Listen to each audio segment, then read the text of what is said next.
actual song, and we sound less, I was going to say amateur, but I think immature is the word I want to go with here at the Zombie All Days podcast. This is Alan. That's your cue.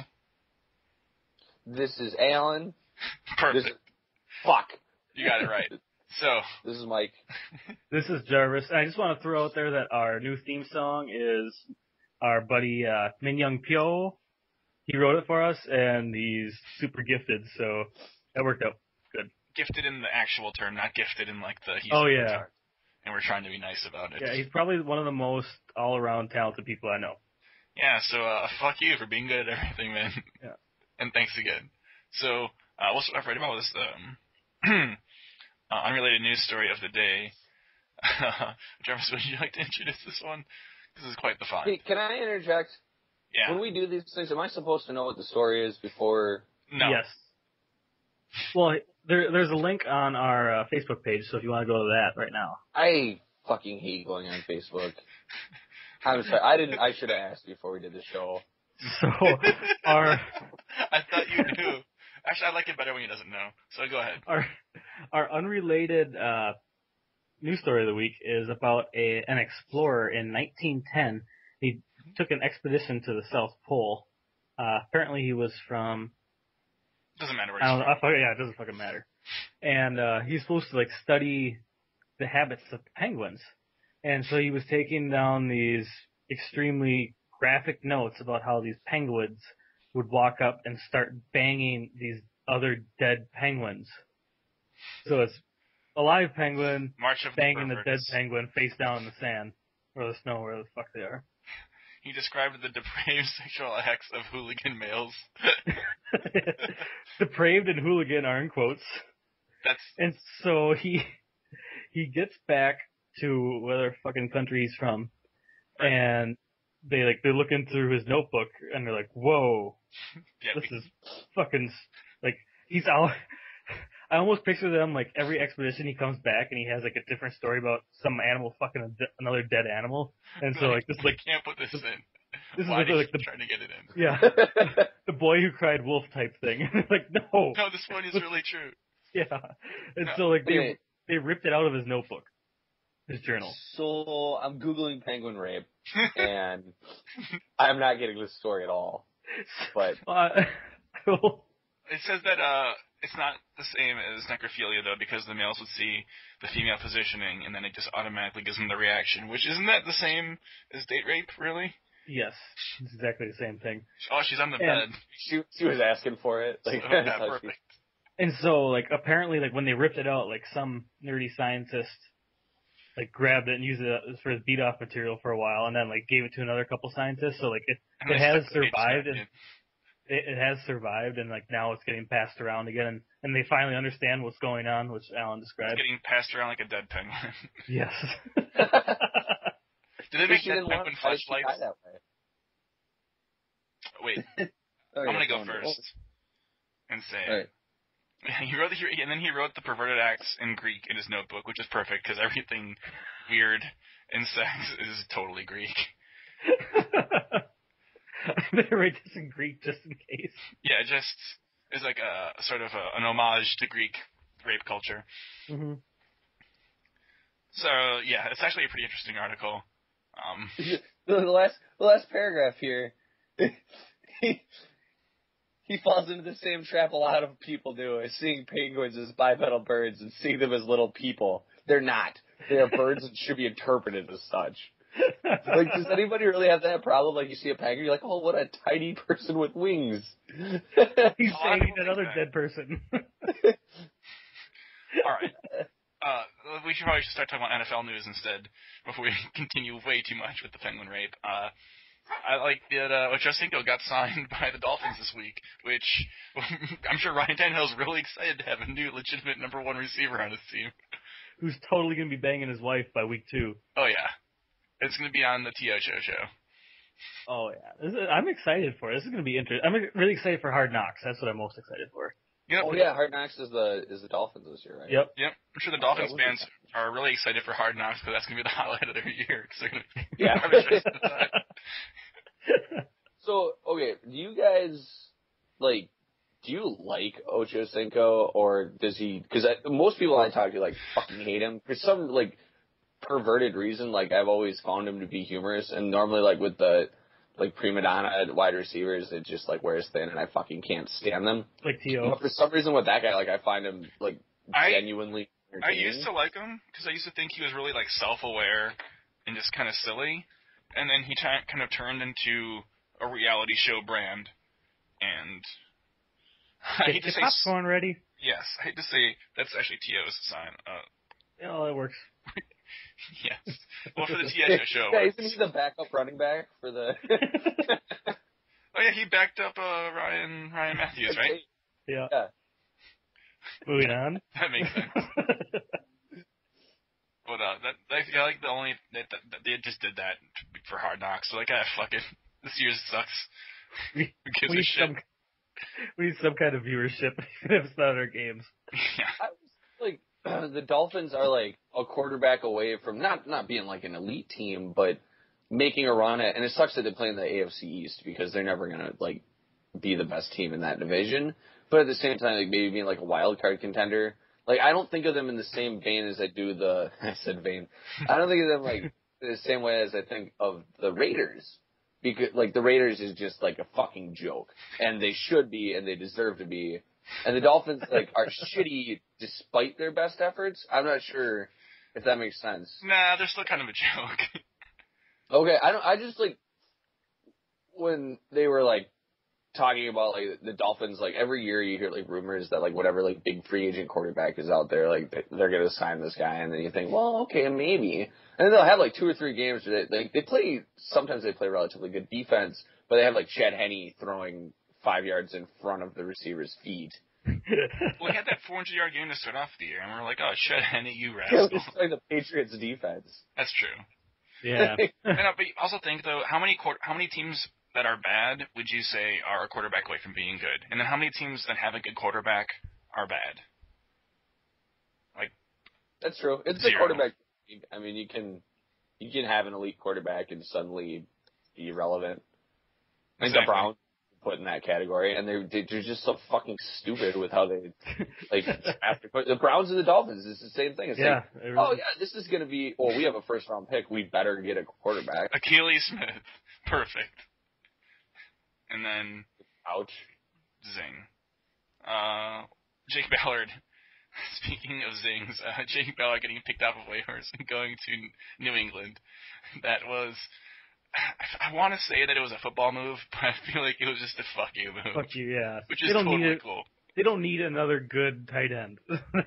He's at 4 tight end sets. Yeah, I think like who's like Daniel Fells is their number 4. Yeah. The funny thing is though, like they'll fucking more than any other team probably find a way to incorporate him into the offense, and it'll make it that much tougher to like draft Patriots players because they're one of those teams that you just never know who's gonna have like a 200-yard game. Like somebody's going to have a huge fucking game, and then Aaron Hernandez is gonna have 2 catches for 7 yards. Tom Brady is the only one that's reliable. To have players like even the hell's name escapes me now, but the guy that they like won a Super Bowl with them went over to the Seahawks and then came back. Deion Branch. And he had like 200-yard games last year when he hadn't been relevant in 2 years. The Patriots and the Saints are just eternally frustrating to have a player on, except for their quarterback. Mm-hmm. Yeah, if I was a young player, or running back with the Redskins. If I was a young player, I would love to play for either of those teams because I'll go on that team. I'll have some productive days because my team's awesome, and then I can get traded, get a huge payday, and then I might actually not be that good. Just the rest of the team made me look good.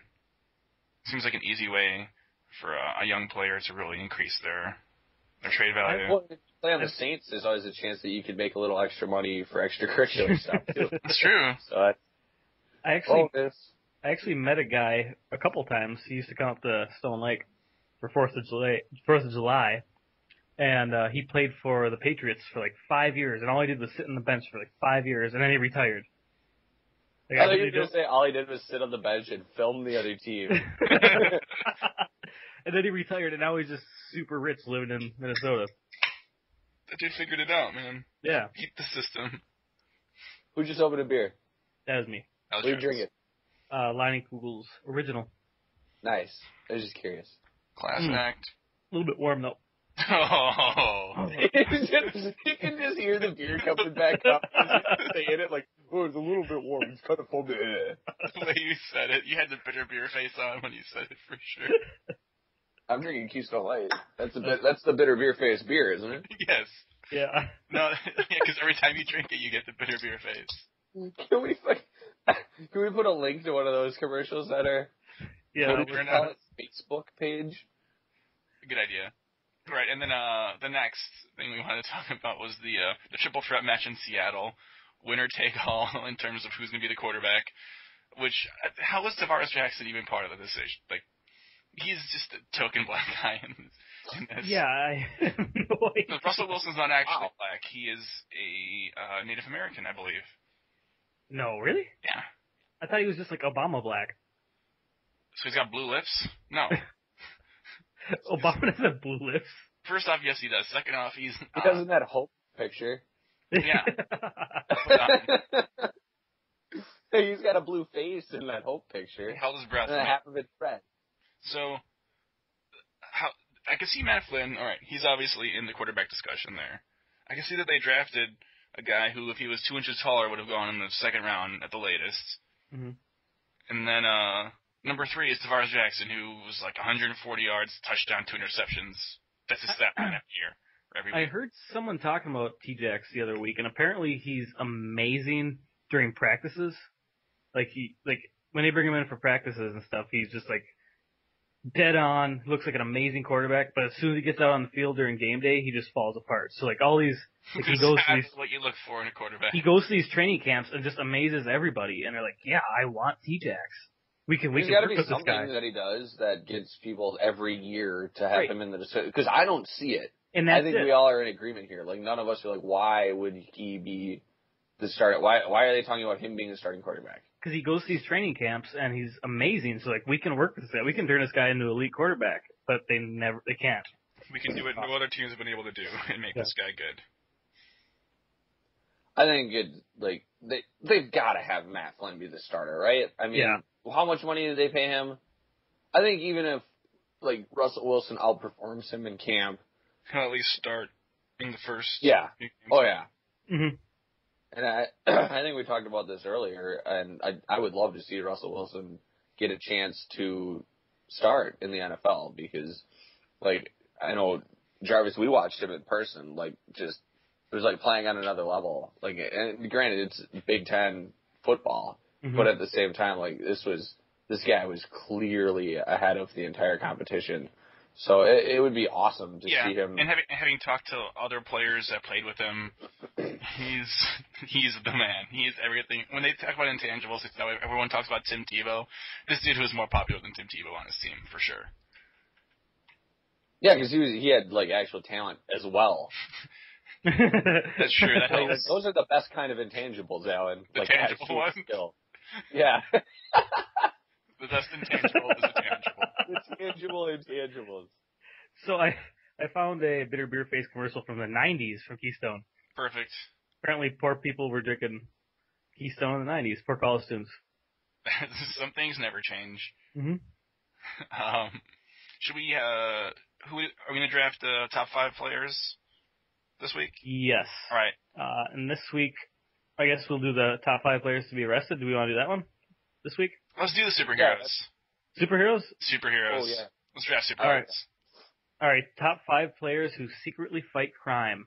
Now, we need to actually pick a draft order this time, and then, because like next week when we do that, we have to reverse that order because... Okay. Let's do Mike, Jarvis, Allen. Done. All right, and we're going to snake it, right? Yes. So last person gets 2 picks, and it goes back around. Right. All right. You got that, Mike? Yeah, no, I'm drifting in and out when you guys talk, but perfect. I got that. Normal. Everything's normal. You've got the first pick in the superhero draft. Good. Okay, so when you guys ran this topic by me, literally the first name that I thought of was not a player, but like relevant to the NFL, and fuck it, nobody really sent me rules. Tony Dungy was the first name that came to mind. I just kind of imagine this guy like if you say a swear word, like fucking Dungy just runs out of nowhere and he's like Like, you can't do that. Like he's just like this champion of like just like the lamest things that people would possibly do wrong, and all of a sudden Dungy's there and he's like, Jesus is very disappointed in you right now. You mix the colors in with the whites in the laundry. He shows up. Tony Dungy just like magically shows up. Whenever you say you mix the colored ends with the whites, you have to add the in the laundry part. If you just leave it at that and let people come to their own conclusions, it's a disaster. 2 years ago, I think in our league, and I stole this from KSK, so I have to credit Kissing Susie Colbert for this team name, but my team name was Dungy's Swear Jar, and that just struck me as the like single funniest name that I could have had for a team, just because like I imagined like every time that like I would be watching football, I'd be like, oh fuck, like there'd just be like a little Tony Dungy popping up over my right shoulder, like shaking his head in disdain, and I have to throw like a quarter into his swear jar. All right, Jarvis. All right, my first pick is going to be Chad Ochocinco. So right. when you're a burnt spy, you wake up in Miami with no money and nowhere to stay. This is a burn notice. Way to burn your own fucking joke. Like, hey, this is a joke. Well, you guys weren't getting it, so anyway. I was waiting for it. It was fucking funny, and then you just ruined it. Like, you put a laugh track in your fucking joke. Can we cut that part out? Nope. All right, so then he goes around and solves random people's problems as he tries to get back into the Canadian Football League. I think a burn notice. I would watch that. I could come on after Hard Knocks. That would just take a football feature. All right, I've got picks 3 and 4. I'm surprised these guys are on the board still. Number 1, I'm going to take Megatron. I think it's a little bit easy, but I've got to take him because he definitely comes off as like a quiet dude that just kind of minds his own business when he gets off the field. But everyone knows that Megatron name comes from somewhere, and it comes from him turning into a semi-truck that runs over people that litter out of their cars and shit on the freeway. Yeah, litter trashes everyone. And then smashes them. Oh, hey. That was appropriate timing. Yeah. Bad joke, dog. Someone say Megatron? Bad joke, dog. No. Dogs can sense superheroes just like they can ghosts. Number 4 pick is going to go to me then. I'm going to go with Ben Jarvis Green Ellis because the law firm is already an awesome superhero name. And like he gets his criminals and then brings them to justice through due process. So it's kind of like a Law and Order type superhero. Which I think people would watch. Just like an average person who's a lawyer. Yeah, but can beat the shit out of people because he's probably pretty strong dude. Like a vigilante lawyer. Yeah, so yeah. Oh, okay. So I like it. He purposely doesn't convict them so that way they're on the streets and he can get his own justice. Yes. Like a Dexter lawyer. Yeah. Yes, exactly. Yeah. Cool.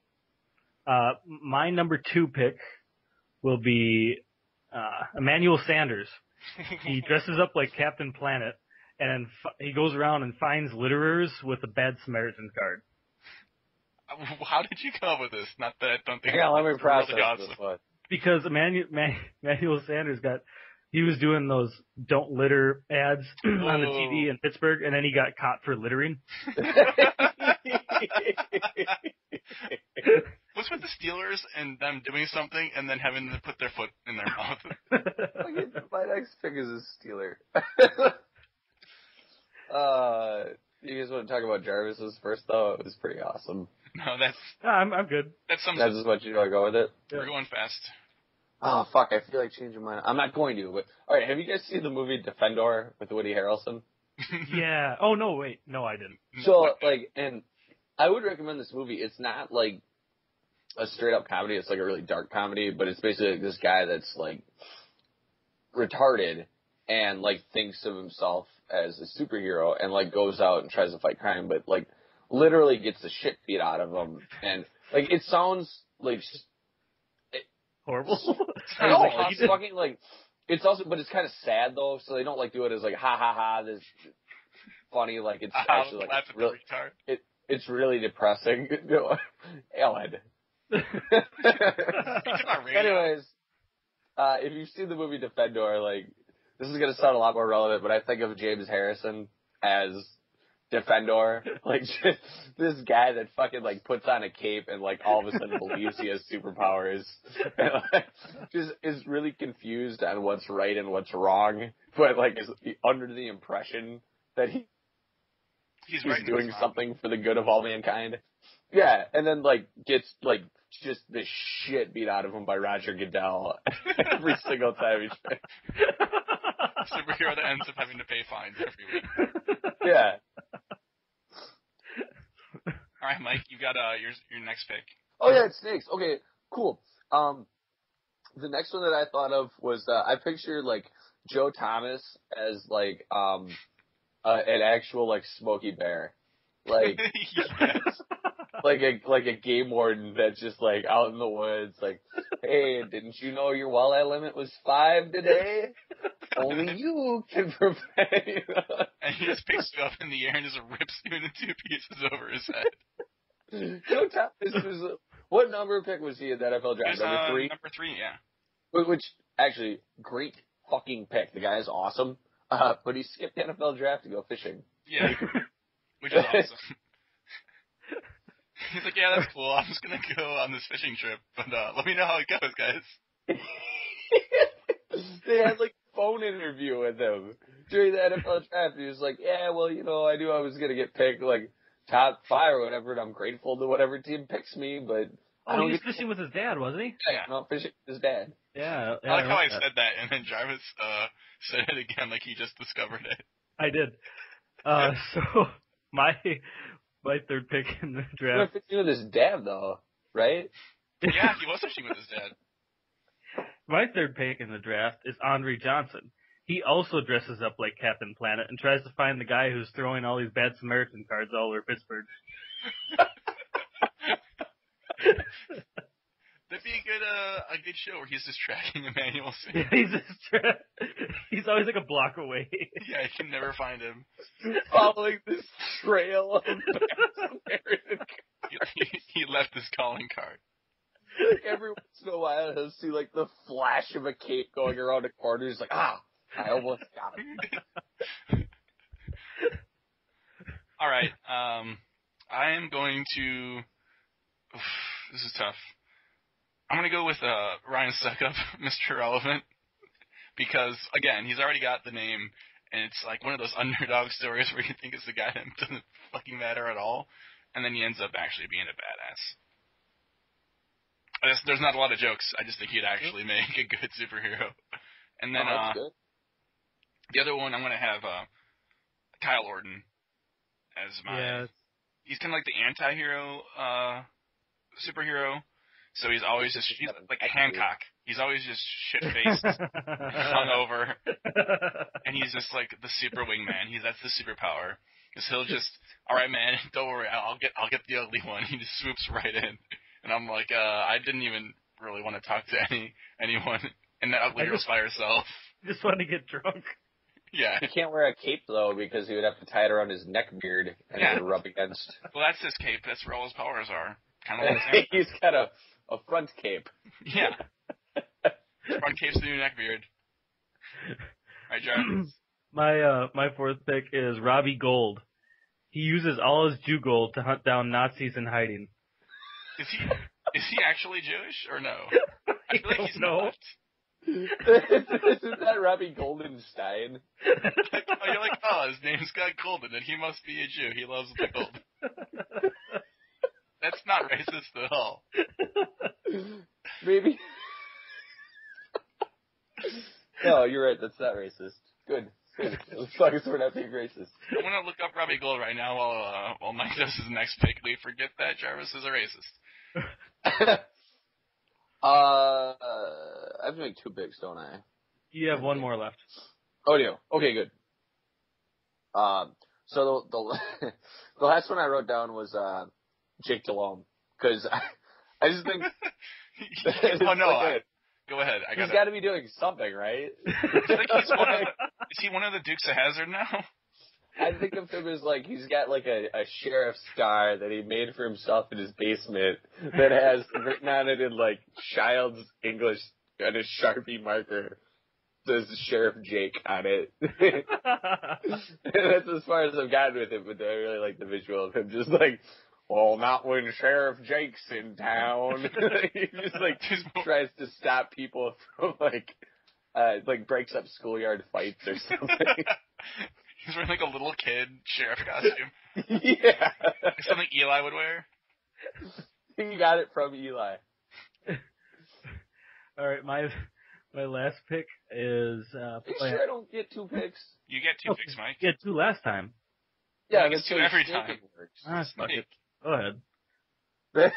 No, you guys get 2 every time, and I just get 1 every time. Yes, it's exactly how it works. It's a little more exaggerated. There's only 3 of us, but that's how every draft works. Fine, go. Fuck. I don't even want to anymore. All right, so I had Albert Hainsworth written down for both my list of next player to get arrested and next, like, secret superhero.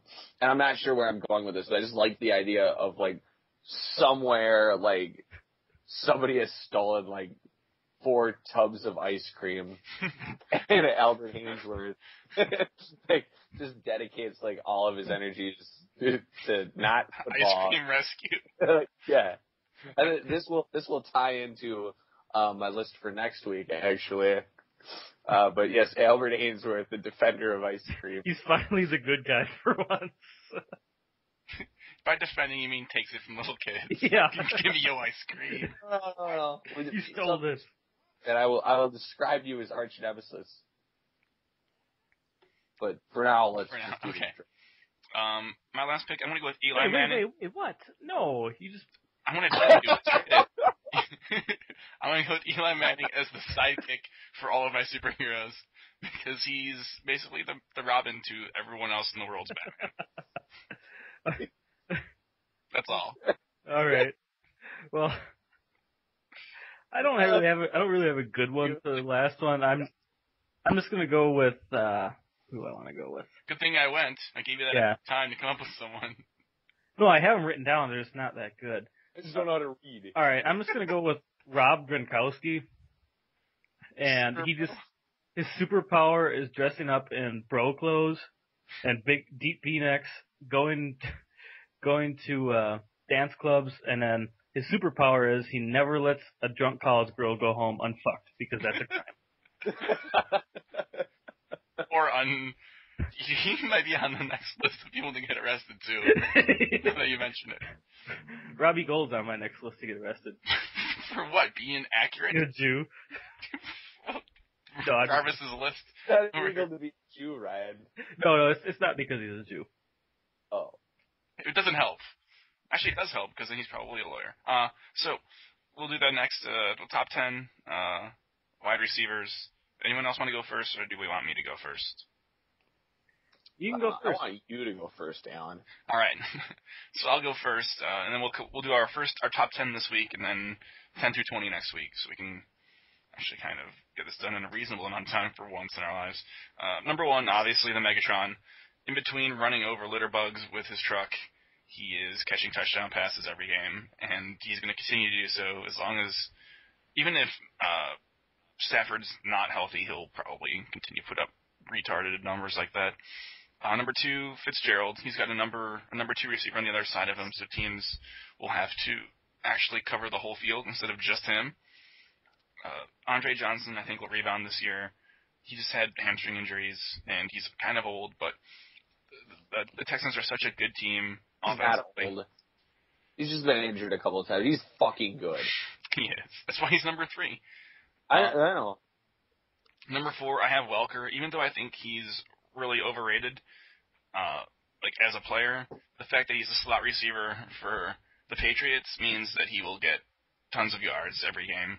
I think as a player, he is overrated, but as a fantasy player, like you said, yeah. Right. If you're in like a points per reception league, then it's especially higher than rated, actually. Number 5, I have Julio Jones, actually. I think that Roddy White, while really good, is going to be dealing with the number one cornerback on a lot of the teams. So that leaves Julio Jones with excellent matchups every week. He already had a really good season last year, and he was injured for parts of it. So I think he makes that big step. I think Arian Foster actually said that the biggest step between in the NFL is between the first and second season. That's when you can make your biggest jump. And I think Julio has a high ceiling now that he's actually catching the ball pretty much every time, unlike he did in college. Number 6, I've got Greg Jennings. He's Aaron Rodgers' favorite target. Even though the Packers' offense tends to spread the ball around a ton, he still gets a pretty good, consistent share of the yards and touchdowns. Number 7, I have Mike Wallace in Pittsburgh. He's maybe the best deep threat in the league, and he doesn't need to get a ton of receptions every week to get explosive plays and get those points. Number 8, I have Victor Cruz, because of Akeem Nicks being he's gonna have kind of a rough off season with his foot injury from OTAs. So I think Cruz benefits a little bit. And as we saw last year, he was pretty impressive even with a healthy Nicks on the field. Number 9, I have AJ Green. I think that the NFC North defenses are getting older, and AJ Green is still improving. And with I think this offseason, again, having the full offseason unlike last year, him and Andy Dalton can get even better together. And then number 10, I have Brandon Marshall. As long as he takes his meds and doesn't punch any women in the face or any of those other mishaps that might happen, he'll have a pretty good year in Chicago. Oh, he might have a huge fucking year. Like, it's scary to think about, like, how good Brandon Marshall could be. The reason I have him so low is just because there's potential to fuck everything up for me. Yeah. You should go last from now on because you describe every pick very well. And I'm not going to do that. All right. Perfect. Well, you should go in the middle, Ryan, so that someone can wrap it up in a quality way. All right. My first pick is... Wait. Should me and Mike go twice? Yeah, is that how it works? I thought Fuck so. you guys. Right.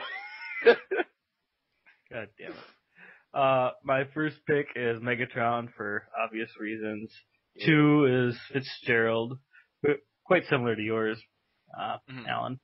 3 is Wes Welker, just because, like we talked, huge in fantasy. 4, Roddy White. I like Roddy White over Julio Jones. I think he's just more experienced. That's an argument. 5, Andre Johnson. I like him. I think he's coming back. 6, Victor Cruz. 7, Brandon Marshall. I'm excited to see what he does in Chicago. Wow. It means a lot coming from a Packer fan. I'm not excited for the same reasons, because I think he's going to be fucking good. Yeah, I do too, and I should say excited. I'm nervous. I'm curious. I can't wait to see him I'm excited to find out. Like, I don't want him to do awesome, but I can't wait to see him put up like 200 yards and 2 touchdowns in a win, and then seeing the Packer fans on my Facebook page say, yeah, the Bears still suck. And I'm like, well, you got me there. And then post the YouTube link for the song. Yeah, and then also a picture of Aaron Rodgers doing the belt. 8 is, I got AJ Green. 9, Hakeem Nicks. And 10, I'm going to go on a limb here, but Dez Bryant. Okay, I can see that. Yeah. He's got good potential. I like how, like, with these lists, it's really just us listing the same guys in different order. Pretty much. And especially when you get to, like, the top 3, it's like fucking flip a coin. Flip it like a 3-sided coin. Yeah. But that's how I don't know. I lost mine. You guys don't have and not that any of us are wrong about any of these. So you are, Jarvis. But we're it's just accurate. So I prefer to do the countdown 10 to 1. All right, so go ahead. There's a little bit of suspense. Number 10, Dwayne Bowe. Fuck you. Okay, all right. In all seriously, I had Dez Bryant as number 10, but I just like I can see Dwayne Bowe being a top 10 receiver. Like, if he ever had like a really good quarterback and way more catches and touchdowns than he ever gets. Yeah, just for a week. So realistically, though, Des Bryant, I might rank him higher than that, but like before the season started, sure, number 10. He could have a monster fucking year. I think it's interesting that we're not talking about Miles Austin in these top 10s, but he was close. Yeah, and that's. I don't know if there's like a clear-cut number one receiver on our team. I think that's what hurts their value of guys like that, like Julio Jones and Roddy White, or yeah. Or those. I did have a tough time putting both Julio Jones and Roddy White in the top 10 for that same reason. Same with Greg Jennings and Jordy Nelson. Like it's just so tough to say like these guys are both going to have 1,500 yards, 10 touchdown seasons. But that's the league that we're in now. Is an elite quarterback can throw for over 4,000 yards. Drew Brees set the single season passing record last year and was not the MVP. Yeah.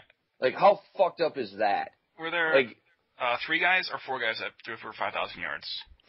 Him, three Brady, for sure. and Eli, right? Or Stafford. Stafford and Rodgers did too. Rodgers had 5,000? Oh, not 5,000. No. He was Eli close. He was at like 4,900 maybe. Okay, I'll look that up in the meantime while you continue to talk. Okay. So, like, anybody that plays for those teams, I guess my point is like, has the potential to do that. But has the potential to, like, fucking get shut out for a game. So I like Des Bryant. I like Victor Cruz, number 9. I know we've all talked about kind of the offseason he's going through. But the guy was a fucking fantasy stud last year. And with the season that he had, you've got to give him a chance to, like, prove us wrong instead of just waiting for him to prove, that he's a great receiver. He was that guy that, like, whoever ended up realizing that they should pick him up in week 2 or week 3 or whenever it was, won a lot of games just because of Victor Cruz. Number 8, AJ Green. That wasn't me, by the way. No, I don't remember who got him in our league, but like it was Kurt. That. Oh. Bless you. Oh yeah, well fuck Kurt then. Drew, those were the only 3 that had 5,000, and Drew Brees led the league in passing yards and touchdowns. It's funny how you even phrase that though, like the only 3. Yeah. When you throw and a 4,000 yard season's like a good season, like unbelievable season. Like a really good season. AJ Green, I had at number 8. I think that he, like you talked about Allen, coming into his sophomore kind of season in the NFL, might do some insane things. The guy's incredibly fucking talented. And he still runs like shit routes. He's gonna start running good routes this year too. He's even better. Yeah, that's a fixable flaw, and he still had great numbers last year despite that. It's a learning curve. So, and Wes Welker, number 7, we've all talked about this. Like, he's not like the most likable guy, but you can't deny it. He's likable. The foot thing last year was pretty awesome. Just like him be likable though. Because he wears fedoras. Yeah, it's annoying. So, maybe not likable was the wrong way to put it, but fuck that guy, I don't like him. Number 6, I have Greg Jennings. Like I mentioned earlier, you could really flip-flop him or Jordy Nelson. I don't have Jordy Nelson in my top 10. I think Greg Jennings is probably still going to be that number 1 receiver, but that in Green Bay, it could be any of those guys. Mm-hmm. Number 5, Andre Johnson. I really thought about ranking him higher than that. He could, in my opinion, still have the potential to be the best receiver in the NFL. Number 4, I have Hakeem Nicks. Same thing with the Giants receivers. Like, that guy, he could be like the 20th best receiver. He could be the best when it's all said and done. Like, he's got a hell of a lot of potential. Larry Fitzgerald, I had for number 3. The only reason that he's not number 1 is because Kevin Cobb is his quarterback. It is the only. He could throw to himself. He would be number 1. Calvin Johnson, I honestly should have put him number 1, but it was that because he's on the cover of Madden, I had figured off the list completely. There's nothing bad that you could say about this guy. It's believable to think that he would fight crime. Johnson, number 2, only because of Madden, which means that by default, Roddy White gets the number 1 spot. So, quite the shocker there. Yeah, I like it. What is based on the regular season, as we all seen, the Falcons are pretty good in the regular season. You know what? If it was like a playoff league, this would be a totally different fucking list, and like half of these guys wouldn't even be on it. And Torrey Smith would have definitely been on the list. He's obviously the number one. He's number 0. He's that high. And we didn't include him on our fake superhero thing because he's obviously actually fighting crime. Right. He's not secretly fighting crime. He is out there fighting crime. In your face. So. Should we end it on that? Torrey Smith fights crime. Badass. Follow Torrey Smith on Twitter, and then us. You can find us on his following list. Our Twitter is, by the way, zadpodcast, so cool. Also, we have a Facebook page, which you should like because no one else does. Yeah. I think that's the way to end it right there. Like us because no one else does. All right, thank you.